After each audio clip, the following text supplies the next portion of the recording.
Yesterday was our last full day here in Honduras. It's our last day of Central America. Today is mostly going to be flying on airplanes. So there will not be an update for today. You'll get your next one for tomorrow, our first day, the LA Tijuana part of the trip. We got a lot more information yesterday. My brain is exploding from the information.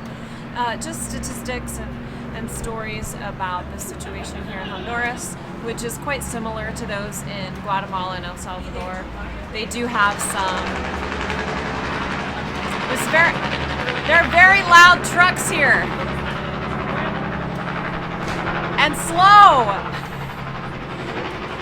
Anyway, okay, very different situations in some ways, but also very similar.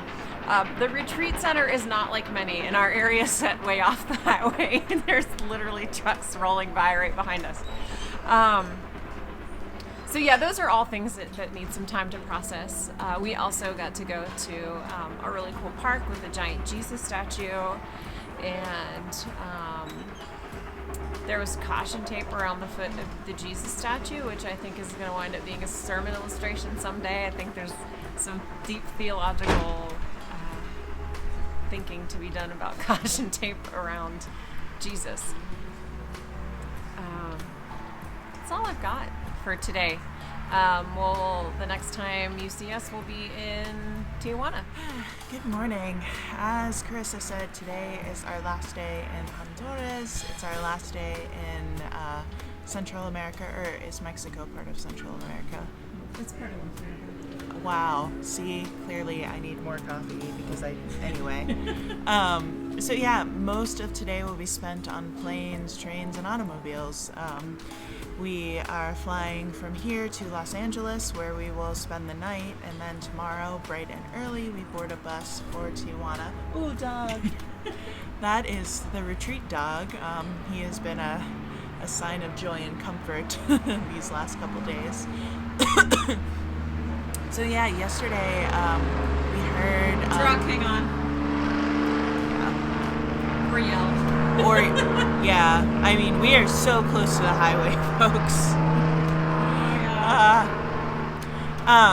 So yeah, yesterday we heard 3 more stories of migration here in Honduras.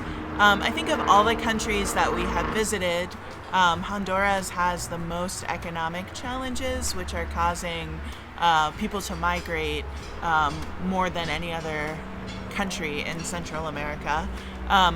One of the things that really struck me yesterday is how a lot of the economic challenges are a result of systematic injustices. What we mean by systematic injustices are these are problems that are happening that individuals don't cause, but are a problem of systems operating to keep people in poverty. So like, for example, let's say that you are a 13-year-old girl and you want to go to high school. Well, you may live in a community where there are no high schools, number one. You may live in a community that has a high gang presence, number two. And if you are 13 and one of the gang leaders wants you as his girlfriend, you either have to become his girlfriend and become a part of the gang, or you have to flee. Like, those are your only options. Or you could die. Those are your 3 options. And as I think of what I was like as a 13-year-old, and I think of how I remember distinctly at that time thinking, like, the world is open to me, I can do anything I want, I can be anything I want. Like, hearing stories of these really limited options for girls, not because they're not smart enough, not because they're not working hard enough, but because they just live in a country where it is not possible for them to better themselves. So yeah, I'm going to be sitting with those stories as we head back to the States, and as we continue on our journey. I will also talk with you guys again when we are in Tijuana.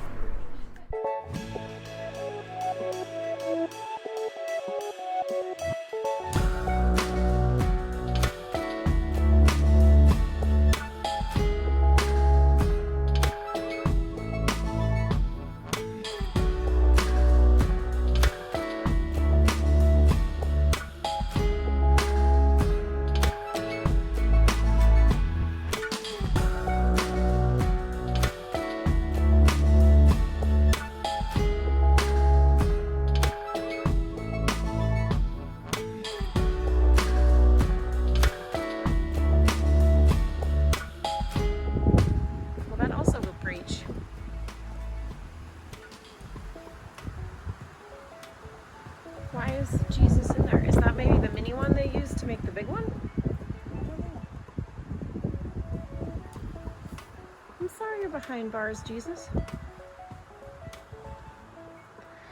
Whenever you didn't visit those who were sick and in prison, you didn't visit me. Isn't it also weird that he's kind of in a tomb, but that's like resurrected Jesus? Yeah, there's a lot going on here. Yeah, There is a lot going on here.